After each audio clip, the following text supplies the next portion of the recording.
What if I told you that the fate of a nation can rest on the shoulders of a single person?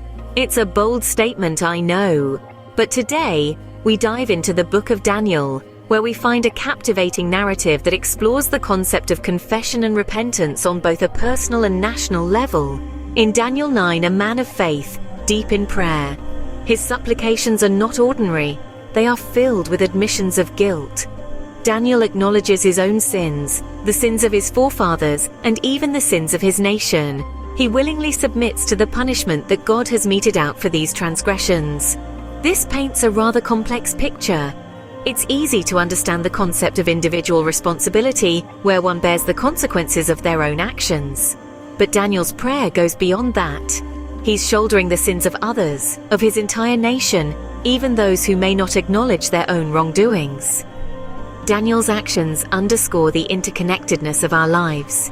In Christianity, it is believed that the sins of a group can greatly impact the destiny and life of an individual within that group. A child, for instance, may not be at fault for the pollution caused by adults, but they bear the brunt of climate change and natural disasters, often falling sick as a result. What Daniel does with his prayer of repentance is a reminder to his people. It's a call to abandon evil and embrace righteousness, a call to acknowledge God, rid themselves of bad habits, and start afresh. This act of acknowledging one's sins and shortcomings, cleansing oneself and turning towards God is referred to as repentance in Christian belief. It's not a solitary act but a communal one. Daniel's prayer serves as a stark reminder that aiding others is also a way of helping oneself. Christianity doesn't espouse a solitary practice. Instead, it encourages believers to intercede for others, to pray on their behalf, just as Daniel did. In Daniel, we see the qualities of a true intercessor. A genuine attitude of repentance, a humble recognition of one's own shortcomings, and a steadfast willingness to self-sacrifice. The Bible encourages all Christians to become intercessors, to pray for others, to thank God for them.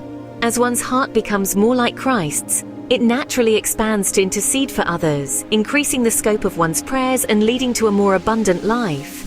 In conclusion, the book of Daniel enlightens us on the profound concepts of confession and repentance.